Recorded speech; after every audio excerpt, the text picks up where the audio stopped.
Thank you, sir. Thank you so much.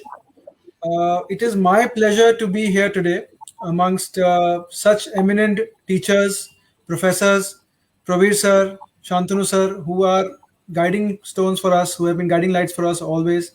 And of course, my esteemed and such loved senior, Rahul Da, and my loved batchmate and my friend, Shambhu. So it's my pleasure to be here. I will try to keep to the point, that is today's topic of adherence in hepatitis management. So I think this is a very important topic, and I'm very happy that you have touched upon this very specific area, which is usually missed in most meetings, conferences, and CMEs that we have for medicine. And even in gastroenterology, this topic is usually missed. In fact, the lack of studies in this area will tell you itself that this is a topic which is usually missed, but has a big implication in patients management and ultimately patients improvement. I hope everyone can see my slides. I've started my presentation. So let's start with a case which we come across frequently, unfortunately. 45-year-old female diagnosed chronic hepatitis B with elevated enzymes about 1 to 1.5 years back. When the patient was diagnosed, she was started on tenofovir, was well maintained on therapy for a year, had normal enzyme levels and no symptoms. Then suddenly the patient lost to follow up for the last 6 months. Then the patient presented to the emergency this time with deep jaundice, nausea, and vomiting. The serum enzyme levels were in the thousands, so SGPT, SGOT, 1500s, 1600s, and the total bilirubin had reached 15.7. There was mild ascites, and the INR was 2.4. And the patient progressively, gradually worsened. The history was suggestive of a sort of a subacute liver failure, and the patient gradually worsened, and the patient was listed for transplant eventually. Now, why this happened? So, on taking history, the patient had stopped tenofovir as she felt she was completely asymptomatic. Also felt that the cost of treatment was unnecessary. Now, the transplant cost estimate has been given to her, which is nearly 20 to 25 lakhs. And there is a high risk of mortality now and even post-transplant. So, this is the cost-benefit ratio that we discuss. Now, because I'm the first speaker, I will discuss a little bit about medication adherence. Now, this is data is from the US, where 50% of patients 65 and older do not take their medications as prescribed by a doctor. 1/3 of admissions are attributable for aged patients to missed or overdoses of medications. 40% of 40% patients enter nursing homes because they're not able to take medications themselves. There's nobody to help them out. They can't do it themselves. Almost more than 1 lakh deaths per year due to complications of poor adherence. Of course, it is their data. And it is the number one problem in treating illness today. Because as according to the AHA, the American Heart Association, because even if you prescribe, the patients do not take it properly, and this results in problems. So this cascade is the issue. For every 100 prescriptions that are written, only 70 to 80% are actually picked up from the chemist shop. 35 to 40% are taken properly, and only 1/4 to 1/3 are actually retaken once the prescriptions are over. So this is a problem. This data is again from the US because of lack of data from our data from gastroenterological departments here. But this is a problem, and of course this problem will be more acute in our country. So when we talk about hepatitis, you have hepatitis A to G, but chronic hepatitis disease mainly occurs with hepatitis B and hepatitis C. Now, Hep C is completely curable in most cases. Of course, there are a few riders, but as this is a mixed audience, I will try to keep it as simple as possible. So we have newer drugs, sofosbuvir, velpatasvir, so pan-genotypic drugs, which have excellent results. There is a finite therapy, so 3 to 6 months of therapy means you completely get rid of hepatitis C in most cases. So hepatitis B, it is the only hepatitis right now, the only one which in contention, which requires long-term or even lifelong therapy, and it has a chronic disease which stays on. Now the problem with compliance and adherence is, first of all, patients talk about side effects, whether I get side effects of the drugs, and if patients do get side effects, it's easier for them to stop it. You have complexity, so some drugs to be taken before meals, some drugs to be taken after meals. So how do we take the drugs, how many times a day? And this causes the patients to lose out on medication doses. Medication, certain patients have these beliefs, and not their own beliefs, sometimes even neighbors' beliefs, relatives' beliefs, friends' beliefs, that don't take medications. Medications can harm you. Think positive and things will be fine. And this ultimately leads to problems.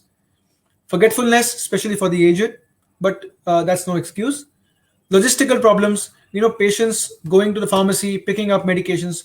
This has been sorted to a large extent now by a lot of drugs which are now available online. You can just get it order online. The problem is even people who are not very well versed with online prescription and taking pictures of prescriptions and sending it across, they have a problem with ordering those medications. And of course, we all know healthcare costs are high and increasing day by day. Why talk about hepatitis B? Well, hepatitis B has this interesting cycle, or basically the cell synthesis cycle and its history, the way it works.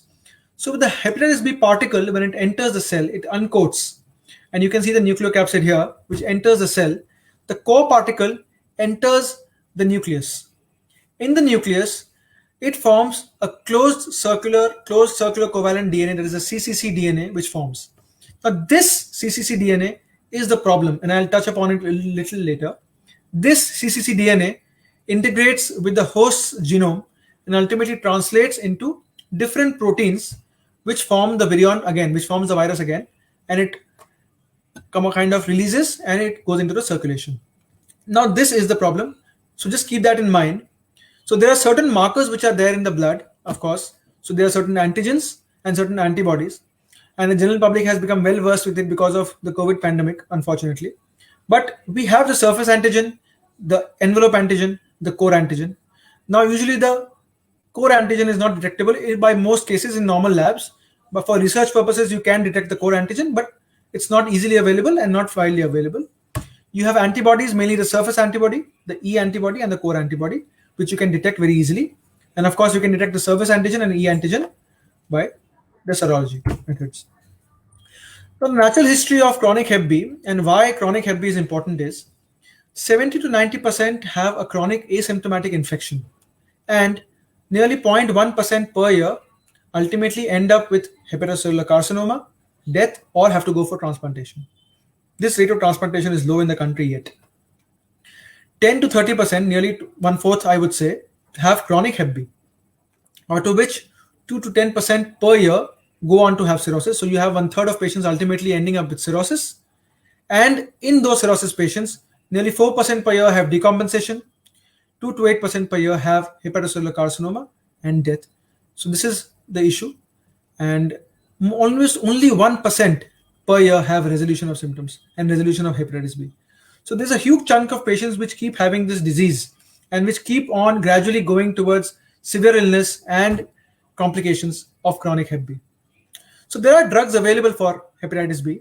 So you have interferons. So of course they have been used for long, and now interferons are again in vogue for Hep B treatment, and we are looking at it more interestingly. So I will touch upon that as well. So we have interferons, which have a combined antiviral and immunomodulatory effect. And you have the nucleotide analogs. We call it the nukes. So you have the old drugs, lamivudine, adofovir, now entecavir.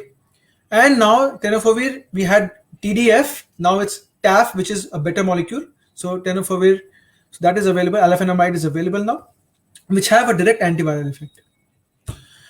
Now there are multiple levels at which we can have this antiviral drug acting to improve the patient's, to stop hepatitis B.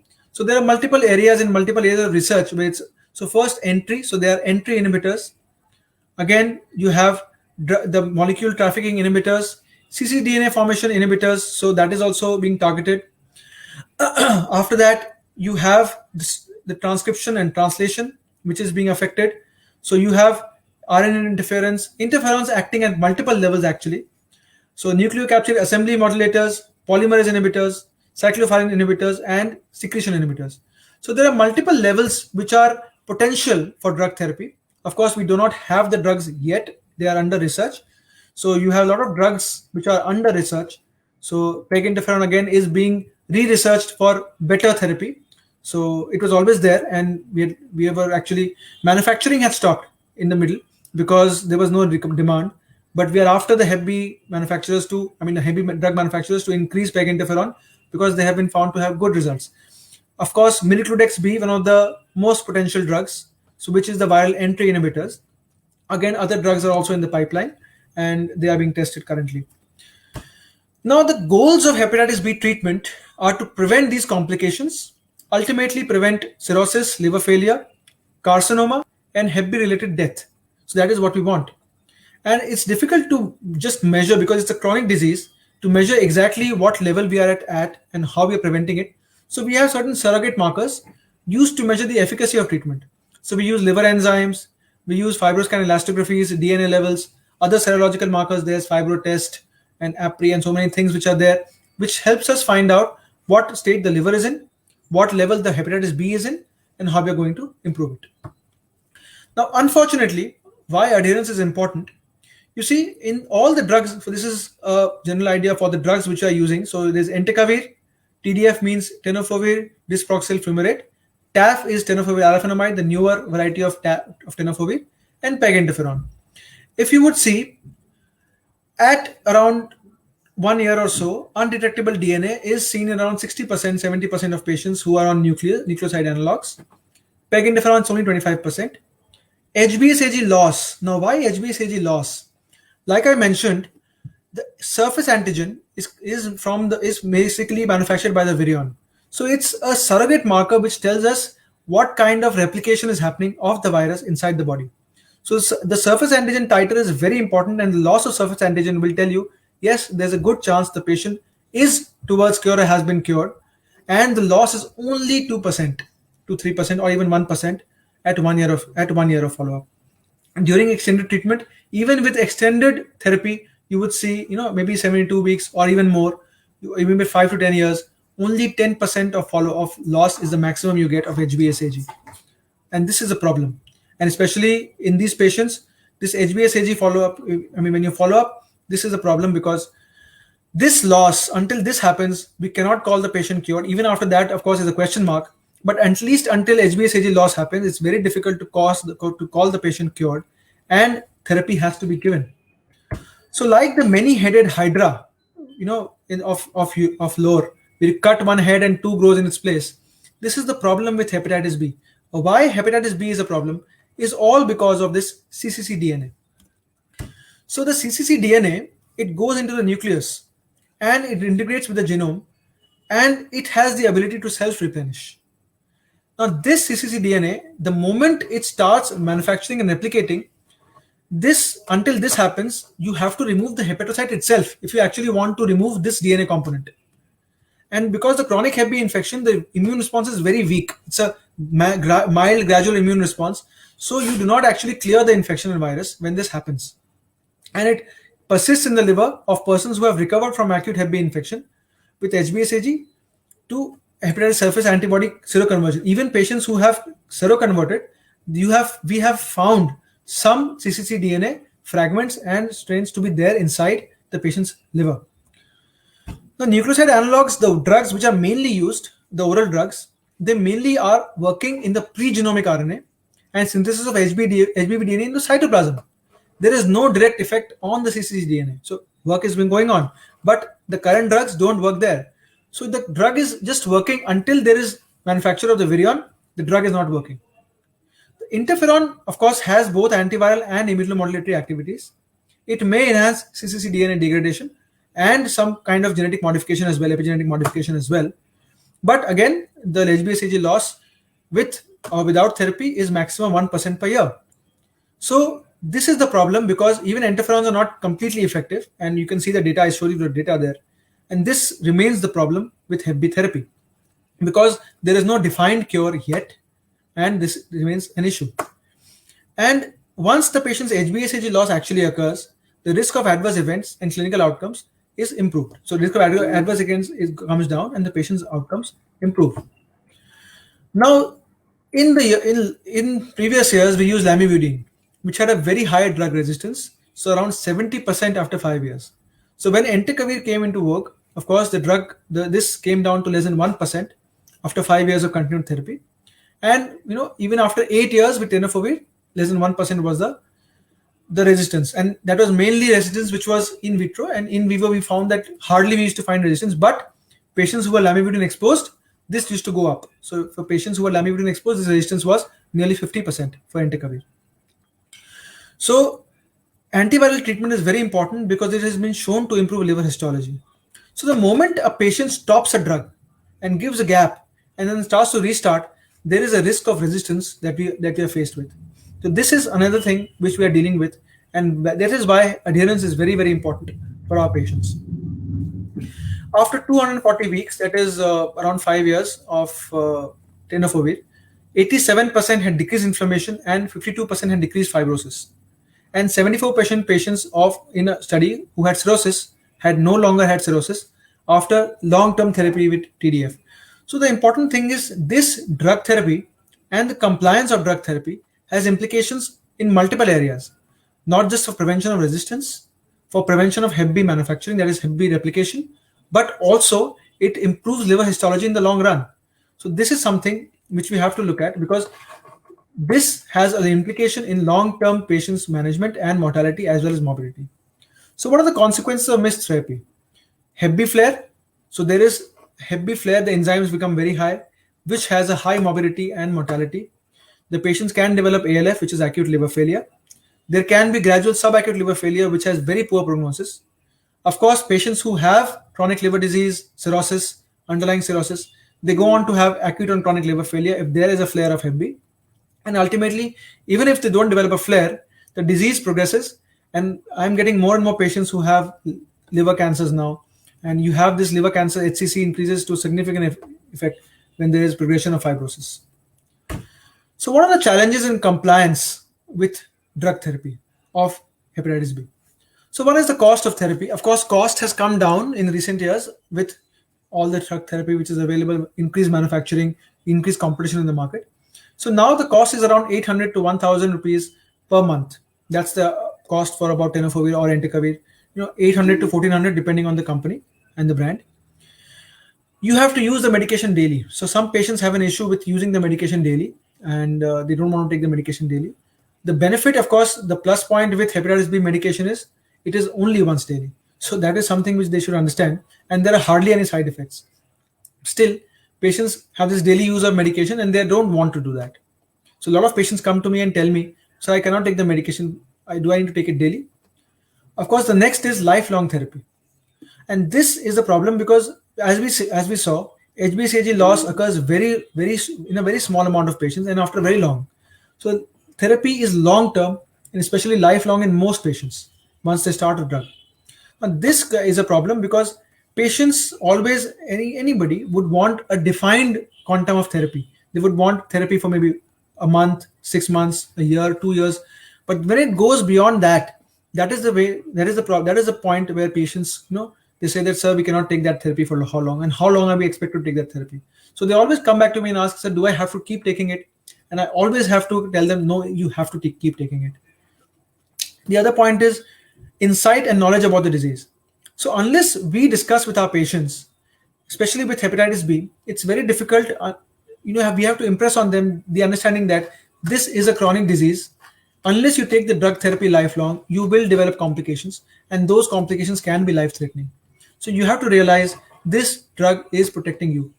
So because of this, the last point, that is asymptomatic nature of chronic illness. Now, because Hep B is chronic until you understand that it has come with a flare or come with HCC or come with frank cirrhosis with decompensation, this asymptomatic nature makes the patient complacent. They feel that as long as they're not having any symptoms, why should I take this drug? And why should I keep taking this drug, even if I started? And this is a silent killer, just like hypertension and just like any other disease which is a silent killer. Again, chronic Hep B is a silent killer until it speaks for itself. So a few studies on adherence in chronic Hep B. Here we can see, so this investigated adherence to entecavir. So 100 patients were studied. 70% showed good adherence. So this data is mainly from Europe. And the poor adherence was mainly seen who were patients who were significantly younger and more indifferent attitudes. So of course, there's a better literacy rate there, and economic rates are a little better. So for them, this was the issue which was found. Again, in India, the study was done. So in Indore, so this is a very small study, only 24 patients. So they were using oral drugs for around 6 months, more than 6 months, and the adherence rate was 2/3. So you have to realize 1/3 of patients did not take therapy as advised. Now, compliance was mainly better in the upper and upper middle income groups, in those taking the single medicines. The reason for missing medications, 90% was forgetfulness, 70% was the cost, 60% because they felt that we cannot take so many drugs because they were taking other medications as well for other things. They said one or two drugs can stop. So for them, drugs for diabetes and hypothyroid can continue, but not the entecavir or not the tenofovir. They were not feeling better with the drug, so they felt that because they were taking the drug, but there was no difference in their symptoms, and there was no difference at all. So they said, why should I take the drug? Like I mentioned, asymptomatic nature of illness, and because their daily routine changed, they stopped the drug. Some reported few side effects, now questionable side effects for entecavir or tenofovir, and 30% of patients stopped the drug and missed the medications because there was lack of awareness that medicine has to be taken daily. 50%, and this is something which we should be ashamed of, but half of the patients revealed that they had not been counseled regarding the duration, side effects, benefits, and the cost of treatment. So this is an issue where we need to realize that even counseling the patients properly will make sure half of the patients actually understand better what they are dealing with. But this two studies again, one from Wisconsin in the US and another from Australia, they reported adherence rates of 55% and 66% only. And mainly the issue was forgetfulness. So drug fatigue, because they were taking it for a long time. They just fatigued on the drug. They said, we will not take it anymore. They lost motivation and became complacent.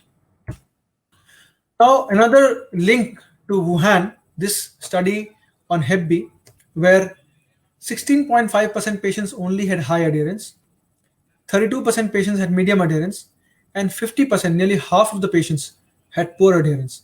And the main common reasons were the expense, forgetfulness. They had a worry about potential. Remember, this is not actual side effects, but a worry about side effects which make them stop the drug or not take the drug in around 20% of patients. And did not want others to know. So there was a stigma as well. They do not want others to know about medication usage, that they are taking drugs for Hep B. So it has that stigma in 20% of patients. And around 15% of patients just ran out of the first dose and they did not refill it again. So this study from Wuhan also shows how bad the situation is. And I believe in our country as well, if we do larger studies, we would have something like of the sort, because we are also a developing economy, just like China. So what are the answers to this? Is it counseling? I think it's counseling. And we need more counseling. Because I think talking with the patient will benefit. Their questions need to be answered about when to start the drug, how long to take the drug, and the side effects of not taking the drug. And we must spend time with them. So counseling and more counseling is the first step. Cost reduction is the next step. I think if it comes down, because our country, it's difficult. We are sitting here and talking in a place which is an urban center. But as you go into the peripheries, you will find even a cost of 1,800 rupees a month does matter to the patient. Monthly reminders, frequent messages about taking drug therapy will make a difference. Certain aids to reduce memory dependence. So you now have phones, you can put alarms. So you can ask the patient to put alarms, do that. And awareness and removal of stigma is important for these. So you have certain things, technologically improved things which are available in the market. So you have phone apps. So you have markers which when you open, the phone will give you a marker that yes, your drug has been taken. So you have certain pill bottles which start having an alarm. If you're not taking the drug, it will light up, and then you take the drug, the light will switch off.